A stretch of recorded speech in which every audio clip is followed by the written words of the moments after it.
and welcome to the show. I'm Kim Parlee. Great to have everyone with us here tonight. Tonight we're talking about getting squeezed, the sandwich generation, that is. We're all living longer.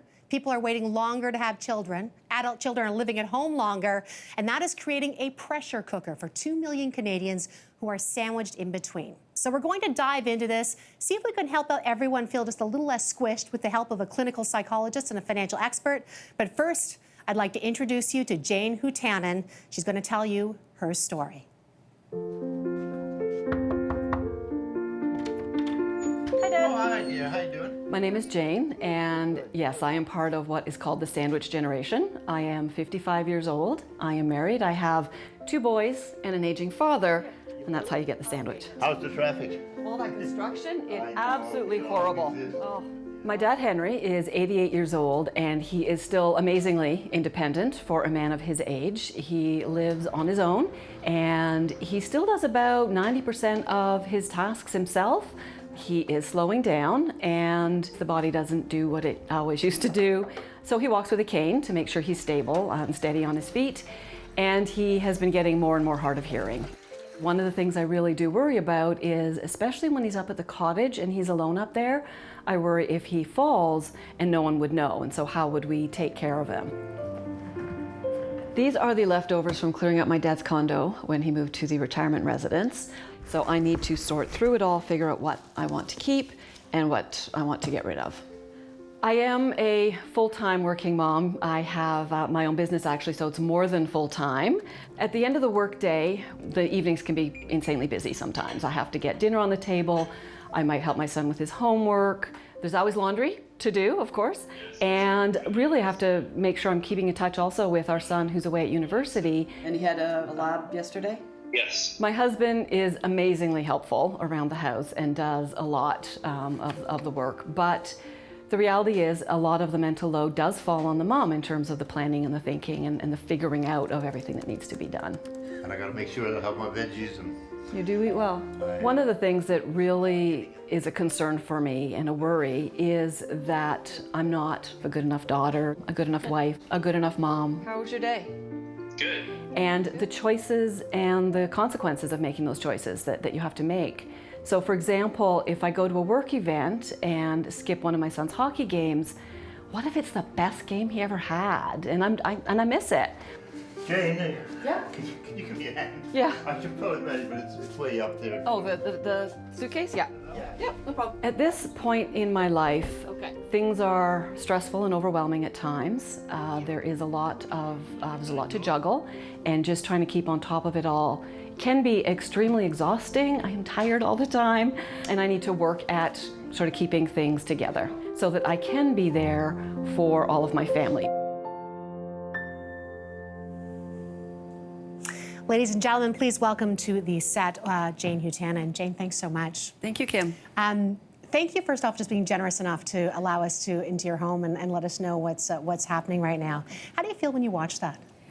I get a little choked up, Yeah. I'll admit, fighting back, a few tears, because it reminds me very blatantly of the challenges every day. And from speaking with some of the other women here tonight, they're facing the same challenges. Yeah. So I'm not alone in this, but sometimes I certainly feel alone in dealing with all of the things that life throws your way when you have it coming from both ends. Yeah. It's interesting because when you said in that piece we were watching, you talked about, not being, I'll admit, when I saw it the first time, I was crying, and you talked about not being good enough. Mm-hmm. You're feeling so stretched too thin in all these different directions. What do you need help with, or what do you think you need help with? Sometimes it's just someone to listen so that I can just tell them what's going on and review kind of what happened in a situation. Not that I want them to solve the problem for me, Yeah. but just to listen. And also, just knowing what resources might be out there that could be helpful to me, whether there's online resources or people I could speak with. That's definitely would be helpful. And just time. Yeah. Time. And that's the hard part, right? Yes. Manufacturing time to do these things. Do you feel as though, you strike me as someone who's very together and has a lot organized. You run your own business on top of all this as well. Do you feel though the pressures are getting more intense right now or less intense? The worry is getting more.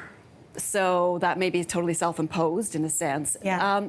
The pressure's getting more. I know my dad is, although he's still, pretty good, in pretty good shape, he's going to continue to go downhill.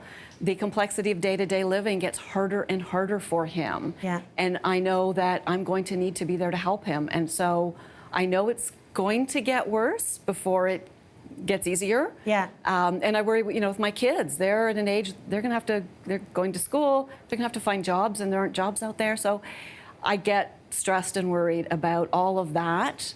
And am I ever gonna be able to retire? Yeah. And do you feel as though right now, I mean, how's business for you in terms of, and we didn't even talk about, your business and what you're doing there, but how is business right now? Business is great, and so that is going great, but and anyone who's self-employed knows that it is a constant, steady slog. If you ever pull back from your business, the business dies out, right? Yeah. So you can't take a break from when you're self-employed, you can't take a break. All right. Well, stay with us when we come back. We're going to bring in some experts to see if we can help with Jane and everyone, quite frankly, who's dealing with this and some perspective on her situation. Dr. Karen Hood, who's a clinical psychologist, and Rowena Chan will join us right after this break. Stay with us.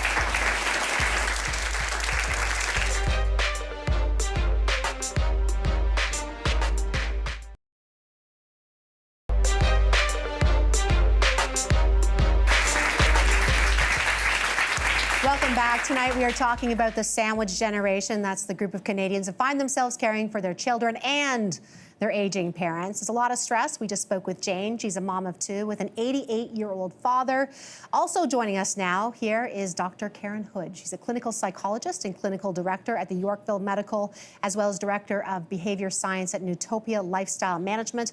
And Rowena Chan, she's head of financial planning and the Women's Investor Program at TD Wealth.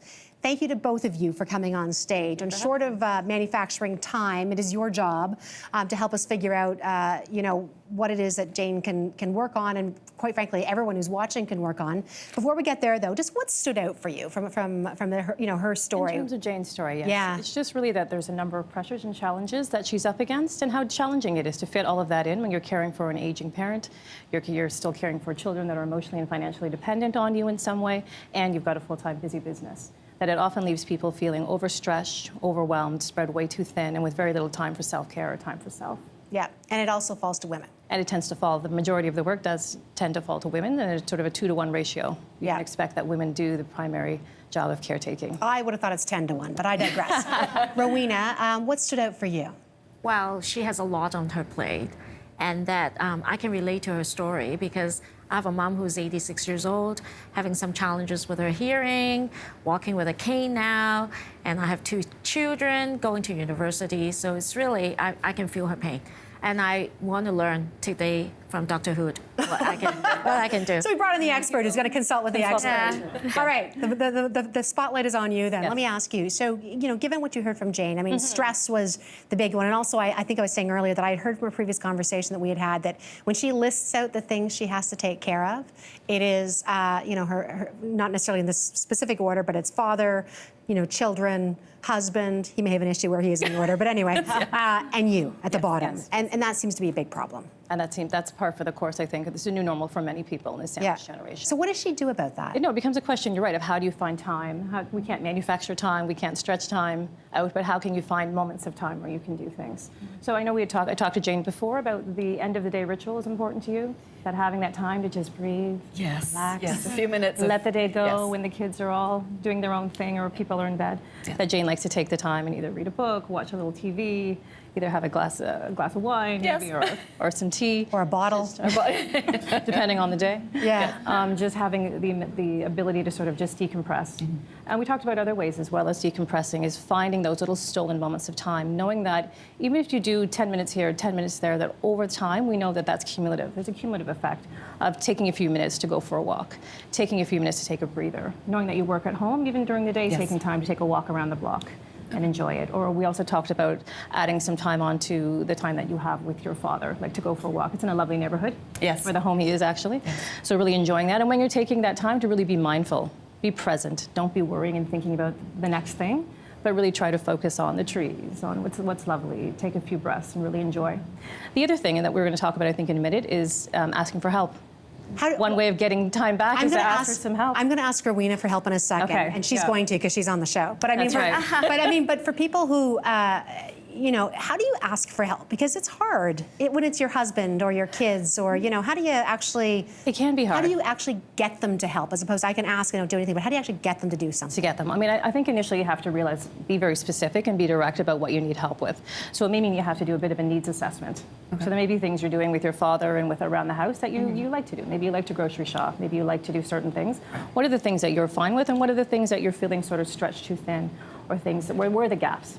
And then you look at who's available to you. So when you're in your home, it happens to be your partner, your life partner, and your two sons, or one son's away, I guess, but Yes, one son's gone. home. Yeah, right. And so sort of think, how can I leverage some of their strengths and open a conversation about that? So it's sort of almost having, you might call it having a family meeting rather than a we have to talk. I would voice it more because people never like that tone. Right. Everybody No. sort of gets defensive and pulls back. But just maybe have a family meeting when people are around and say, you know, let's have a chat. We know the situation that's been going on with Grandpa. Yeah. That he's in his residence, he's getting settled, and you've seen the things that I'm doing to help out. But there are times I have to be honest that I feel stretched, and I feel like there's a lot going on, and I could really use the family, sort of other people to pitch in. I know you guys are helping XYZ. I know your husband's helping with some of the cooking Right. and things. So give them credit, give people Yes. full credit Yes. where credit is due.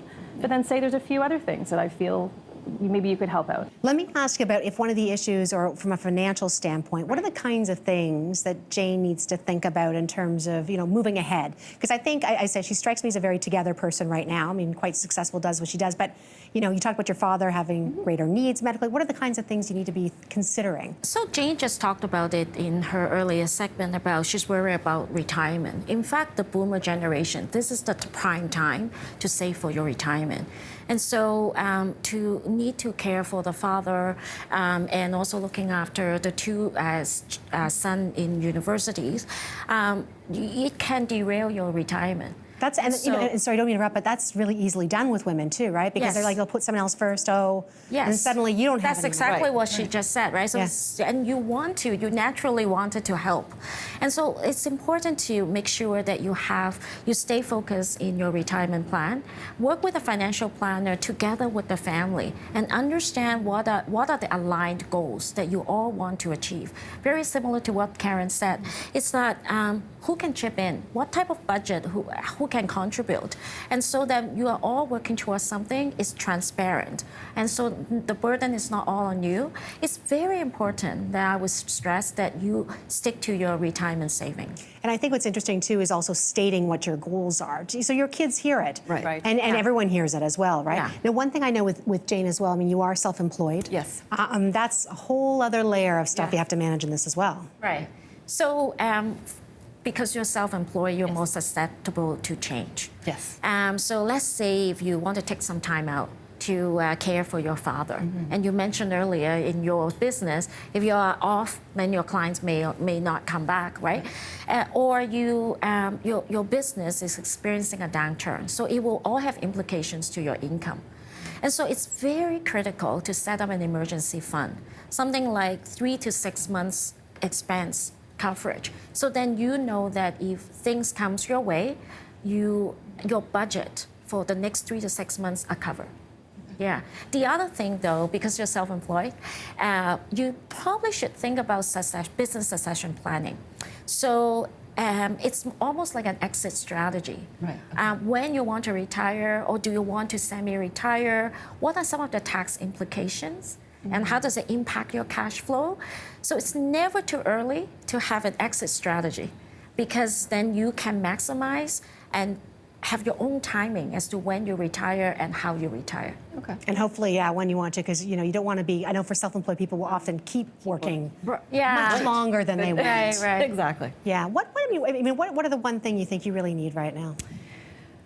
Other than just more time. Yeah. A plan. I guess more of a plan of Yeah. how to juggle everything that's going on. And so everything includes both the financial questions and some of the stress and emotional questions. Yeah. Yeah. And just how can I make sure that I'm there for my dad, for my kids, for my husband. You did it For me. again. I did. I know. I You know. did it again. I know. Yeah. I know. So Yeah. so how do I create that plan and that structure so that I can meet all of the needs that I need to meet? Yeah. Yeah, and being like, I guess, the airplane pulling down your own oxygen mask first, right? Yeah. Yes. That often has the big... well, I just want to pause. If we can get a big round of applause for Jane for coming on and sharing her story. Thank you so much. And Karen, thank you very much as well. We're going to bid adieu for a moment. When we come back, we're going to be talking with Rowena about some tangible tips that can help everyone in the sandwich generation through the financial crunch. You're watching Money Talk. We'll be right back.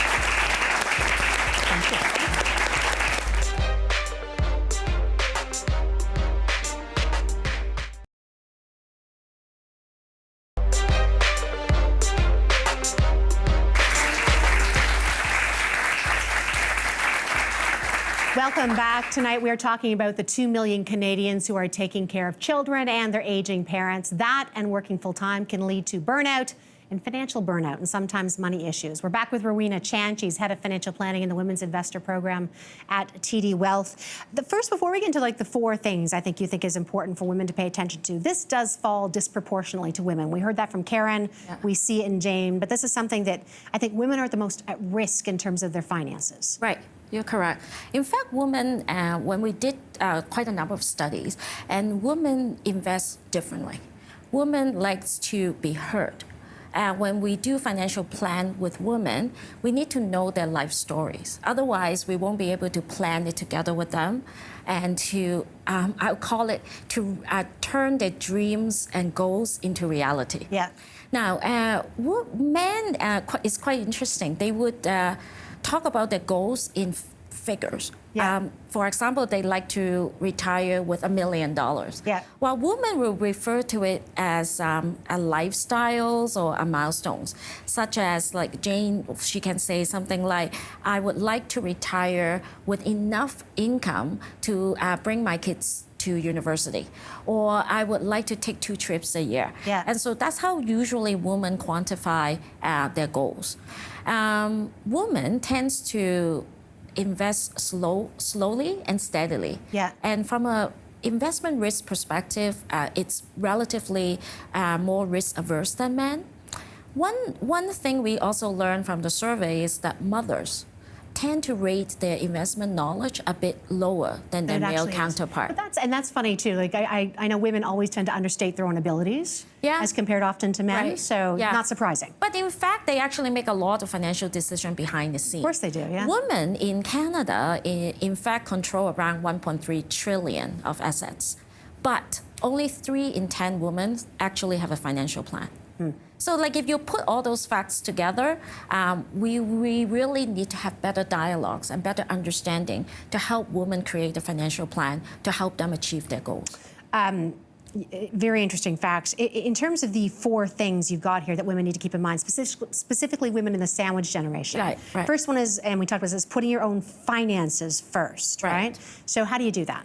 So I will go back to the retirement planning. Yeah. How do you achieve your retirement goals? Because it's important to stay invested and saved for your retirement, because then you will have more confidence about your long-term outlook.